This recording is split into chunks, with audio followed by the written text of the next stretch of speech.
Queridos, agora a gente vai tratar o nosso segundo caso, que é quando o índice é ímpar. Nesse caso, o radicando, que é o cara que está dentro da raiz, pode ser tanto positivo quanto negativo.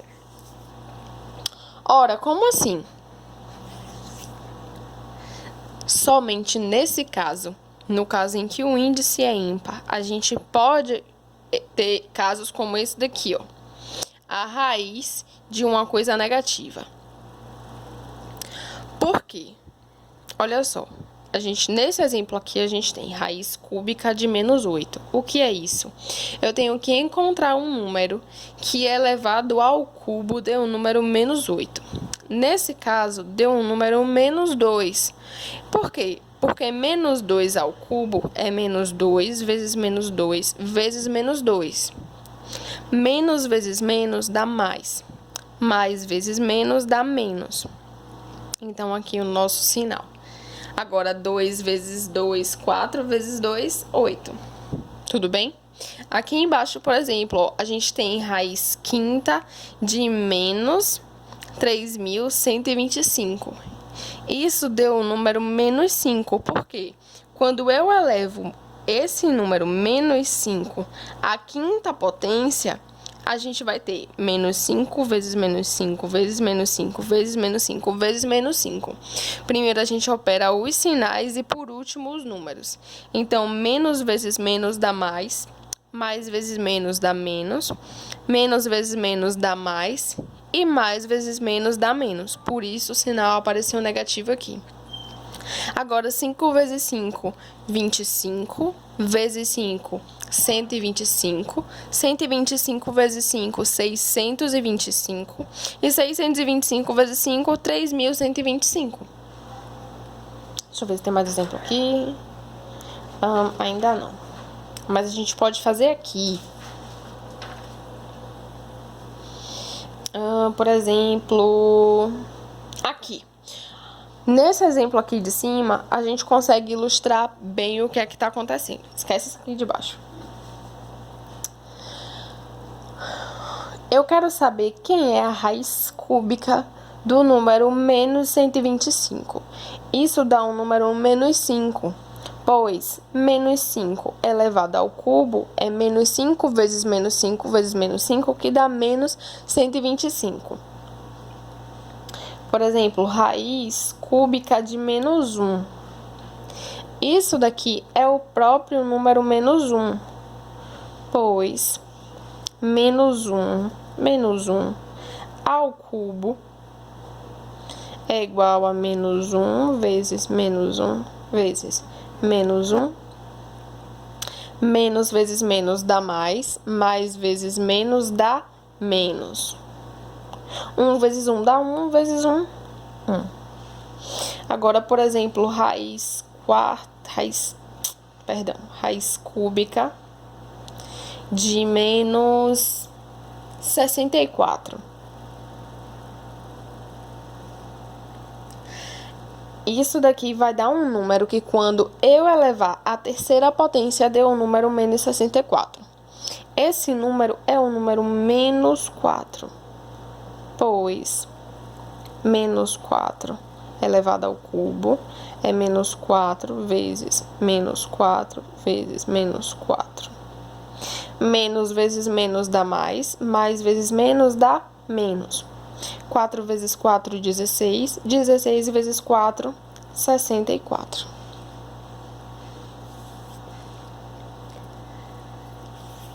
Nesse caso aqui, gente, por favor, eu tô trabalhando só com índice 3 porque é mais fácil para eu fazer a conta aqui de cabeça. Mas, por exemplo, pode acontecer isso daqui, ó. Raiz 13ª de -71. Isso daqui dá um número irracional, mas vai dar um número irracional bem pequenininho, negativo, porque o meu índice é um índice ímpar. Ele está, sim, definido no conjunto dos números reais. Ele pertence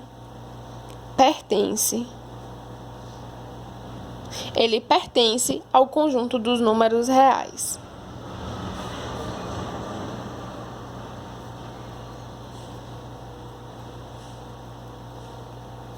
conjunto dos números reais. Olha só, no material que eu mandei para vocês, eu falei um pouquinho também, eu fiz uma observação bem simples, que é quando o nosso radicando é um número zero.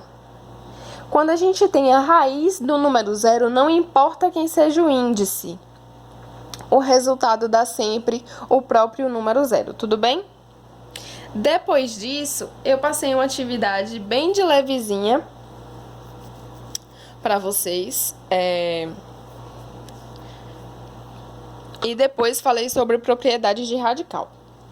Primeiro eu vou explicar a resolução dessa primeira atividade aqui. Nessa primeira questão, eu pedi para vocês me dissessem qual desses números aqui estão definidas em R. Elas existem em R. Por exemplo, nessa letra A aqui, o sinal negativo está por fora da raiz. E o índice da raiz, embora ele não esteja aparecendo aqui, a gente já viu que isso significa que o índice vale quanto?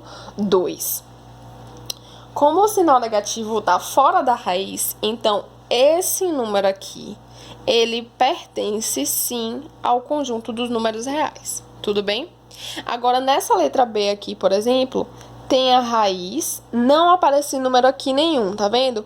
Isso significa que o nosso índice vale quanto? 2, isso mesmo. Agora, o sinal negativo está dentro da raiz. Isso pode acontecer? Eu posso ter sinal negativo dentro da raiz quando o índice for par? Não, nunca. Mesmo que fosse raiz quadrada, raiz quarta, sexta, oitava, décima, 12ª, não importa quem fosse o número par que aparecesse aqui em cima.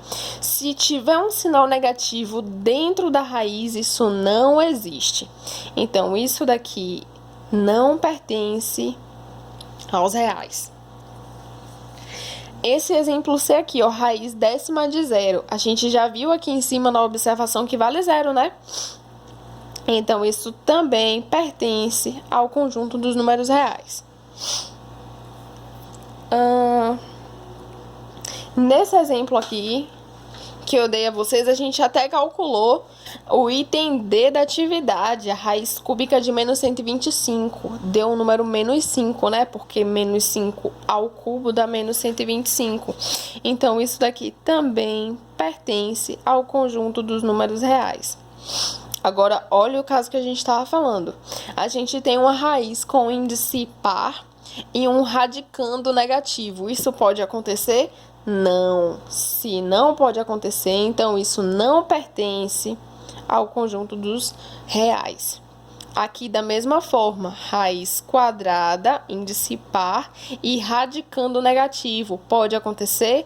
Nunca. Então, também não está definido. Então, respondendo à questão, quantas das expressões seguintes estão definidas em R são letra A, C e D. São essas as letras.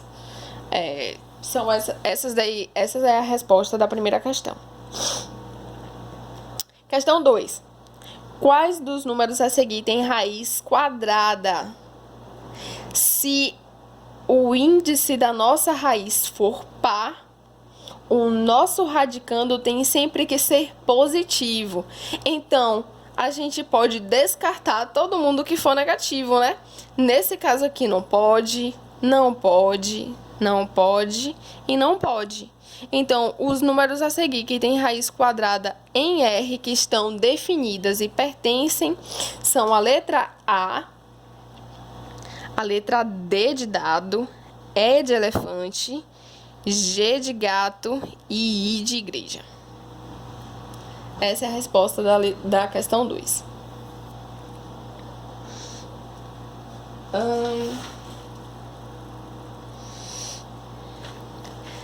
Terceira questão.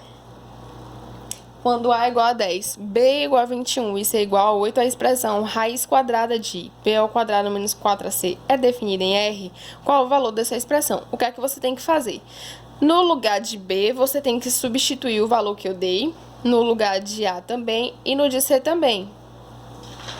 Tá aqui, ó, o que eu fiz. A nossa resposta, então, é a raiz de b ao quadrado menos 4 vezes a vezes c é igual a raiz de... O nosso b vale 21, né? Então, a gente troca o 21 por b. Vezes menos 4 vezes a, o nosso a vale 10, vezes c, o nosso c vale 8. Então, vamos calcular isso. Isso daqui é a mesma coisa que repete o símbolo da raiz. 21 ao quadrado é 441. Sinal negativo, repete. 4 vezes 10, 40. 40 vezes 8, 320. Fazendo essa operação aqui, 441 menos 320, 121. Qual é o número que elevado ao quadrado... Não, pera, antes disso, antes de responder esse último item aqui, a gente tem a raiz quadrada. Se é quadrada, é par, né? Um índice par de uma coisa positiva aqui dentro. Existe nos reais? Existe sim, não tem nenhum impedimento. Então, pertence aos reais, portanto, sim, está definida em R. Agora, qual o valor dessa expressão? Qual é o valor de raiz quadrada de 121?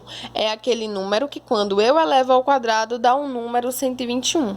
Esse número é o 11, pois 11 ao quadrado é 121. Agora, verifique se a expressão raiz... A quarta questão. Verifique se a expressão raiz quadrada de x ao quadrado menos y ao quadrado é definida em R quando x é 13 e y é 12. Como é que a gente responde isso? A gente vai trocar x, o valor aqui, 13 no lugar do x e o valor 12 no lugar do y. Então, vai ficar raiz de x ao quadrado menos y ao quadrado é igual a raiz de 13 ao quadrado menos 12 ao quadrado. É igual a 13 ao quadrado é 169, menos 12 ao quadrado é 144. Então, 169 menos 144 dá 25. Raiz quadrada, índice par. Radicando positivo, então, está definida sim em R. Agora, qual o valor dessa expressão? Raiz quadrada de 25. É um número que, quando eu elevo ao quadrado, dá o número 25. Esse número é o 5. Então, sim, a expressão está definida em R. E podia completar, né, se quisesse. E vale 5. Agora, a gente vai tratar um pouquinho sobre as propriedades. Vamos lá. No próximo vídeo.